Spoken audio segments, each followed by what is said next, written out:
Welcome back. New tonight at 7, there are some changes coming to state programs you can use to help you buy a home. Starting in March 1st, the Connecticut Housing Finance Authority, or CHFA, says you cannot use both the Time to Own program and the organization's Down Payment Assistance Program, or DAP. The CHFA says the change will help to focus the resources of the DAP program on applicants who are not eligible for the Time to Own program. Currently, those who are eligible can use both of those programs. So first, let's start with each of these programs and what they are. An expert at Neighborhood Housing Services of New Haven explains what the Time to Own program is. Down payment and closing cost program. It's a forgivable program. If someone is approved for it, they're approved for amounts of either up to $25,000 or up to $50,000, depending on where you're buying in the state. That is Bridget Russell. She helps teach new homeowners about the process and what you can expect. She says the Time to Own program is for first-time homeowners or ones who haven't owned a home in 3 years and who have lived in our state for at least 3 years. And there are income requirements. But if you are eligible, as you heard, you could receive up to $50,000 free toward your home as long as you stay in it for 10 years. Now, the main difference between the Time to Own program and the Down Payment Assistance Program, DAP, is a loan. It's money that you do pay back. I want people to know that. It's a loan. It's amortized over a 30-year period. Now, another difference between the DAP and the Time to Own programs, there's no residency requirement for DAP, so people new to the state can actually take advantage of it. But Russell makes clear, despite the change coming up in March, there is plenty of home buying help out there as long as you know where to look.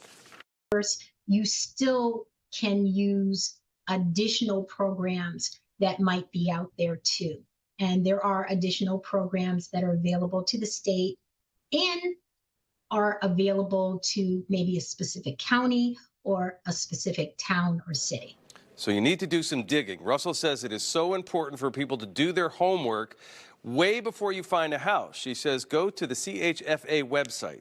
This map shows the income limits for specific areas, housing counselors that work with CHFA, and a lot more. It is important to be familiar with this website because to use a housing assistance program with CHFA, you also need to use an approved lender.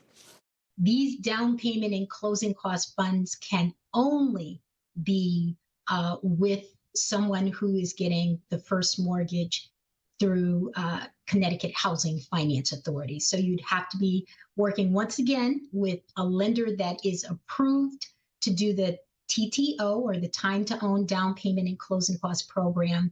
And obviously, they also have to be a CHFA approved lender as well for the first mortgage. Now, this may sound confusing because there is a lot to this, but Russell says that is where home buyer education classes come in handy. It's really the biggest financial transaction that, the average individual makes. And so why not do your homework beforehand so that you know the resources, you have the information on the programs and the products out there. Now, Neighborhood Housing Services of New Haven offers these free classes. You can find that information on their website. Some lenders and towns also offer homebuyer classes as well. And when you finally get ready to look for a lender and a real estate agent, Russell says it is important to ask certain questions. First, ask what percentage of their clients are first-time homebuyers. That'll show you if they have the experience with these programs when it comes to buying a home. Also come armed with questions about the programs available for your specific situation.